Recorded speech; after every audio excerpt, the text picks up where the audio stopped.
Alam mo ba, maraming taong pwede sana nating makasama habang buhay. Pero, hindi man lang natin nakikilala. Hindi dahil malas tayo. Hindi dahil sa tadhana. Kundi dahil may isang bagay na madalas hindi naiintindihan ng maraming lalaki. At ito yon. Hindi kasi diretsahan ang babae kapag may gusto siya. Hindi dahil suplada siya. Kundi dahil maingat siya. Ayaw niyang ma-judge. Ayaw niyang mapahiya. At ayaw niyang magmukhang siya ang naghahabol. Kaya imbes na sabihin niya ng diretsyo, ipinapakita niya ito sa maliliit na paraan. Isang tingin, isang ngiti, isang kakaibang energy sa usapan. Pero heto ang problema, karamihan sa lalaki, naghihintay ng malinaw na signal. Parang gusto nila may magsabi muna ng, "Oo, gusto kita."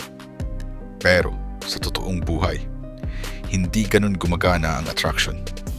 Madalas, pahapyaw lang, mabilis, at madaling palampasin. At kapag hindi mo napansin yun, tapos na. Hindi dahil wala kang chance, kundi dahil hindi mo lang nakita ang pagkakataon. Kaya kung gusto mong hindi ma-miss ang mga taong pwedeng maging mahalaga sa buhay mo, matuto kang hindi lang tumingin, kundi umintindi. Dahil sa huli, ang panalo, hindi para sa pinakamagaling magsalita, kundi para sa marunong makaramdam. Stay aware, stay calm, stay stoic. At ito ang masakit na katotohanan. Maraming lalaki ang sablay pagdating sa pagpasa ng signal ng babae. Hindi dahil mahina sila, kundi dahil mali ang inaasahan nila. Iniisip kasi ng karamihan kapag may gusto ang babae, magiging obvious siya. Pero hindi ganun ang realidad. Hindi diretsahan ng babae kapag may gusto siya. Hindi dahil suplada siya, kundi dahil maingat siya. Ayaw niyang ma-judge. Ayaw niyang maging topic ng iba. At minsan, ayaw niyang mapahiya. Kaya imbes na klaro at direkta, dumadaan siya sa mas tahimik na paraan, sa maliliit na galaw, sa kakaibang tono, sa subtle na pagbabago ng energy. At kung hindi mo yun napapansin, akala mo walang nangyayari. Pero ang totoo, nandiyan na ang signal. Hindi mo lang nababasa.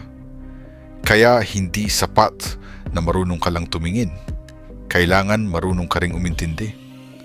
Dahil sa laro ng attraction, hindi laging sinasabi ang gusto madalas. Pinaparamdam lang. Wrong expectation. Ang problema, maraming lalaki ang naghihintay ng malinaw na signal, yung tipong siguradong sigurado, yung parang may announcement muna bago sila kumilos. Parang gusto nila may banner sa likod ng babae na nagsasabing, "Gusto kita." Pero sa totoo lang, hindi ganun gumagana ang attraction. Hindi ito loud, hindi ito obvious. Madalas, nandyan lang sa maliliit na bagay, isang saglit na tingin na medyo tumagal ng konti, isang maliit na pagbabago ng tono na mas malambot, mas engaging, o isang kakaibang energy sa usapan na hindi mo maipaliwanag pero ramdam mo. At ang problema, dahil naghihintay ka ng malinaw, namimiss mo ang subtle. At kapag hindi mo yun napansin, wala na. Tapos na. Hindi dahil wala kang chance, kundi dahil hinintay mo pa itong maging obvious. Sa mundo ng attraction, ang mabilis makaramdam ang may advantage. Hindi yung naghihintay ng confirmation, kundi yung marunong bumasa ng pagitan ng mga galaw. Reality check. Oo, minsan unfair. Sila ang nagpaparamdam. Ikaw ang inaasahang gagalaw. Parang ikaw pa ang magre-risk kahit hindi ka sigurado. Pero ganito ang totoo. Hindi umiikot ang mundo sa kung ano ang fair. Umiikot ito sa kung sino ang marunong umintindi ng laro. Kung aantayin mong maging patas ang lahat, mahuhuli ka. Dahil sa attraction, ang nauuna, hindi yung may lakas ng loob lang, kundi yung marunong makaramdam. Kaya imbes na magreklamo kung bakit ganito ang sistema, mas makakatulong kung matuto kang mag-adjust. Hindi para magpanggap, kundi para mas maintindihan kung paano talaga gumagana ang dynamics. common mistake. Ngayon, ito ang isa sa pinakamalaking pagkakamali ng maraming lalaki, ang paniniwala sa simpleng formula ng attraction. Yung tipong kapag nag-hair flip, gusto ka na. Kapag tumingin, may spark na. Parang bawat galaw may ibig sabihin agad. Pero delikado yan. Dahil kapag mali ang basa mo, ikaw ang magmumukhang desperado. Lalapit ka ng wala sa timing. Mag-i-invest ka ng wala sa lugar. At ang dating mo, hindi confident, kundi umaasa lang. Tandaan mo, hindi lahat ng galaw may malalim na kahulugan. At hindi lahat ng signal ay para sa'yo. Kaya bago ka kumilos, siguraduhin mong hindi lang imahinasyon ang binabasa mo, kundi realidad. Personal realization. Aminado ako. Naniwala rin ako dati sa mga simpleng signal na yan. May tumingin lang sa akin, akala ko may ibig sabihin na. May ngumiti lang, feeling ko may connection na agad. Kaya lalapit ako. Mag-i-invest ako ng oras, effort at energy. Iniisip ko, eto na yun. Pero sa huli, rejection lang ang ending. At doon ko na-realize, hindi pala dahil may mali sa akin, kundi dahil mali ang binabasa ko. Pinipilit kong gawing espesyal ang mga bagay na normal lang naman talaga. At habang ginagawa ko yun, lalo ko lang pinapakita na naghahanap ako ng validation. Doon nagsimula ang pagbabago. Nung tinanggap ko na hindi lahat ng galaw ay para bigyan ng kahulugan. Truth about signals. Ito ang katotohanan na kailangang mong tanggapin. Hindi lahat ng tingin ay attraction. Minsan, curious lang siya. May napansin lang sa'yo. Sa suot mo, sa kilos mo, sa paraan mong magsalita, o baka simpleng observation lang, walang halong emosyon. Pero kapag bawat galaw binibigyan mo agad ng romantic meaning, ikaw ang talo. Dahil hindi ka na nakakakita ng reality, nakakakita ka na lang ng gusto mong makita. At doon nagsisimula ang problema, nag-a-assume ka, kumakilos ka, nang hindi naman tugma sa totoo. Kaya tandaan mo, hindi lahat ng signal ay invitation, at hindi lahat ng attention ay interest. Matuto kang mag-distinguish para hindi ka maligaw sa sarili mong interpretation.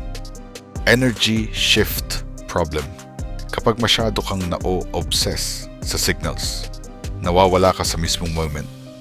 Imbes na makipag-usap ng natural, nasa isip mo lagi, ano ibig sabihin nun? May meaning ba yun? Gusto ba niya ako? At dahil doon, nag-iiba ang galaw mo. Hindi ka na relaxed, hindi ka na totoo. Nagiging calculated ka, parang bawat kilos may hinihintay na approval. At doon ka nawawala ng edge. Tandaan mo ito. Ang lalaking naghihintay ng go signal bago maging confident, siya ang unang nawawala ng attraction. Dahil ang tunay na confidence, hindi hinihingi. Ipinapakita yan kahit walang kasiguraduhan. Real indicator. Ngayon, kung hindi sapat ang mga simpleng galaw, ano ba talaga ang tunay na sign ng attraction? Ito ang kailangan mong maintindihan. Hindi ito nakikita sa isang tingin lang.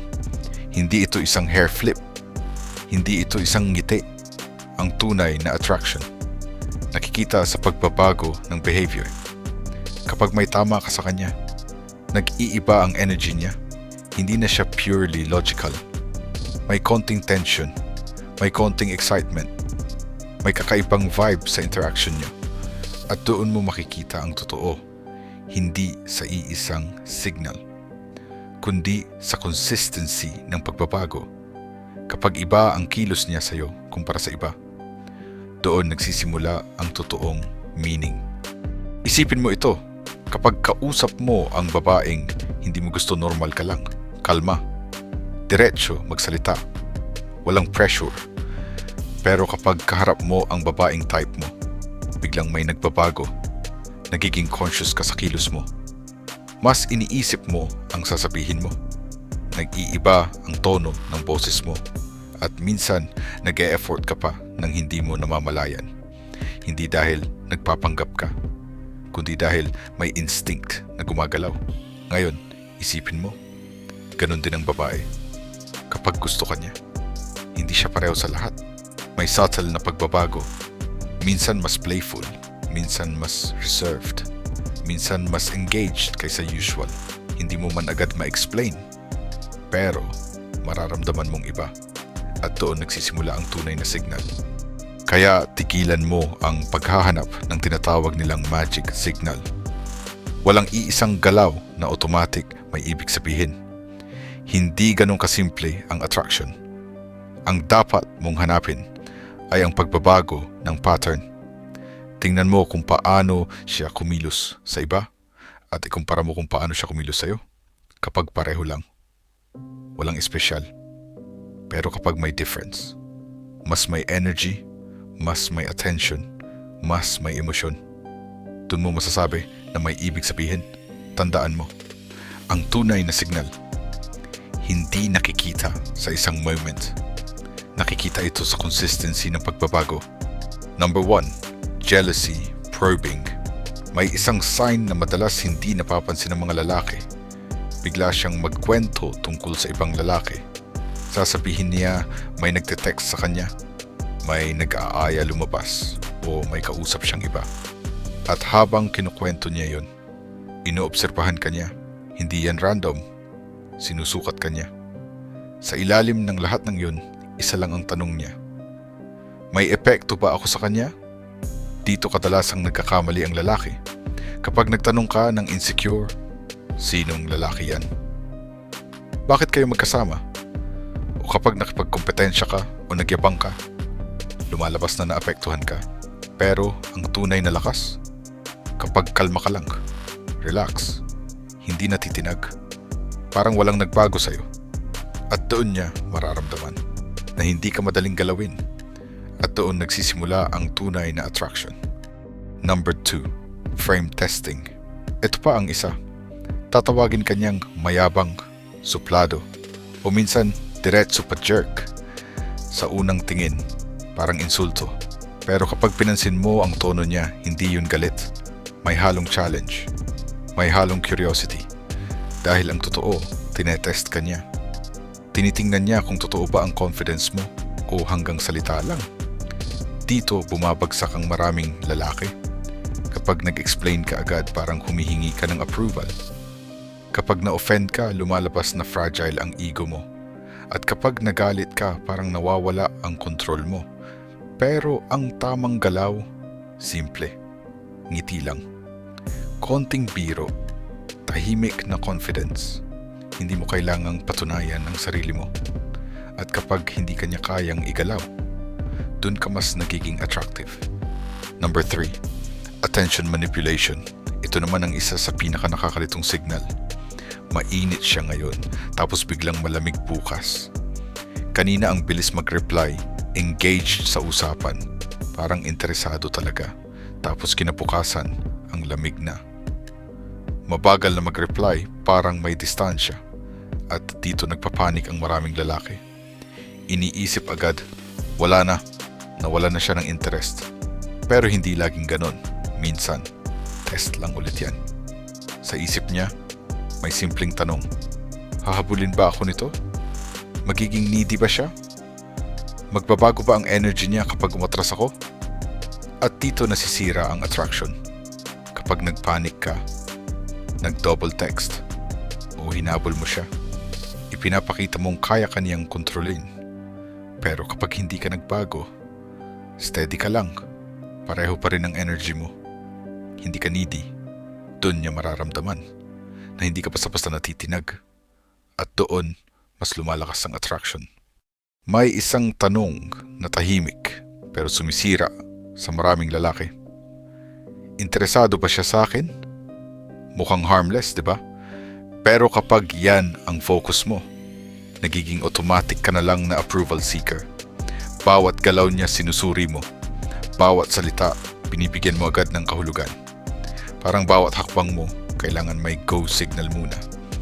At doon nawawala ang natural confidence mo. Kaya imbes na itanong mo, gusto ba niya ako?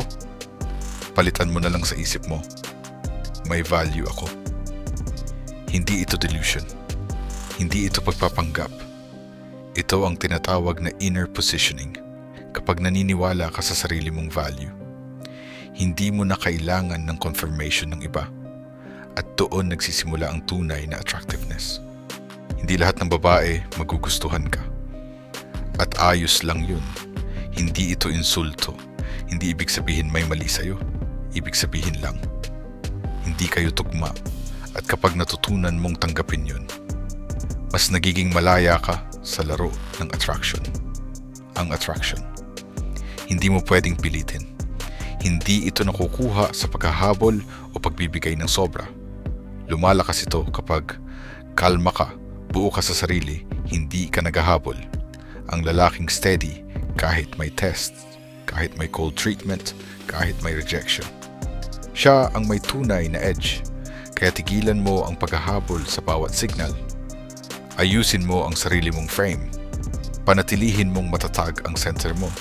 Dahil sa huli, ang pinaka-attractive na lalaki ay yung hindi kailanman nagmamakaawa para magustuhan. Stay stoic.